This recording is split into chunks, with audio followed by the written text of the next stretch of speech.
The last time we talked about battery powered tools, today we're going to talk about wired powered tools and why I think there is still a huge place in your toolbox for a tool with a wire attached to it. First and foremost, batteries will eventually wear out. It will stop holding a charge, whereas these with the wire, you can always plug this into an electrical outlet. So as long as the tool is still functioning, you can plug this into an electrical outlet and you can keep using it. So this Craftsman circular saw, we've had this for probably 20 years. It's a very old design and it still works perfectly fine. You just keep putting brand new modern blades in it and it'll rip boards all day long, not a problem. This Craftsman impact wrench, I love this thing. I do not use my air wrench at all. I haven't pulled my air impact out one single time since I moved into this house, even though I have the big air compressor to use it. I use this because it is easier to get out, the cord is easier to deal with in the air, it's quieter, I don't have to listen to the air compressor running,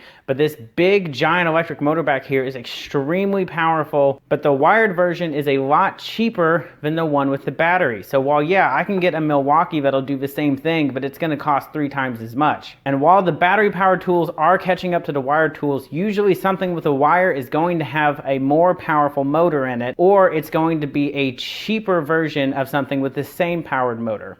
You also have to look at what is the tool used for. So anything like a circular saw, a sander, or even a jigsaw, it's probably going to be a project that is in one single place. You're going to be using sawhorses, you're going to be doing some sort of project where mobility is not necessarily the most important thing. There's also the fact that if you're going to get cheap tools, so if you're going to get cheap tools, a Harbor Freight wired tool is going to work perfectly fine, or some sort of cheaper knockoff brand similar to that. I don't trust the cheap batteries because batteries are very complicated. There's a lot of science and engineering that goes into a proper battery. Wired tools have been around for decades and decades and decades. It's very old technology compared to some of the batteries that are out there now. So it's really not that difficult to get this right. So while yes, there are times that I would like to have a battery powered cutoff wheel, I know that I can use and abuse this, and if it breaks, it's only $20. I can just go replace it. It's not a big deal.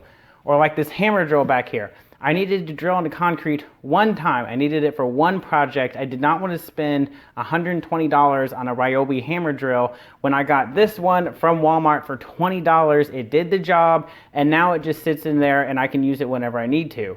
It's also a wired drill. So if I want to use it and abuse it and I'm drilling through a thick plate and I want to burn up the drill, it doesn't matter. It's a cheap drill. I'm not going to be upset if it breaks or wears out. When I got this Sawzall, I knew I was going to be using it for a lot of heavy duty projects. This had a lot more powerful motor than what was available at the time in a battery powered Sawzall, and it still works. It's still great. And while yeah, it's annoying trimming trees with a Sawzall that's got a bunch of extension cord attached to it, but it still works. So if you're going to be buying cheap tools, or you're going to be buying tools that you're not going to use very often, so it's not a big deal to deal with the wire once or twice, go ahead, get a wired tool. If you want something with a really, really powerful motor, but you don't want to pay 3 times as much for one that runs on a battery, get a wired tool. There is still a place for wired tools in a modern toolbox, and these tools are going to last for a long time. You're going to save yourself some money, and as they move on to different battery styles or they move on to different things, these are going to keep working and keep helping you get the job done.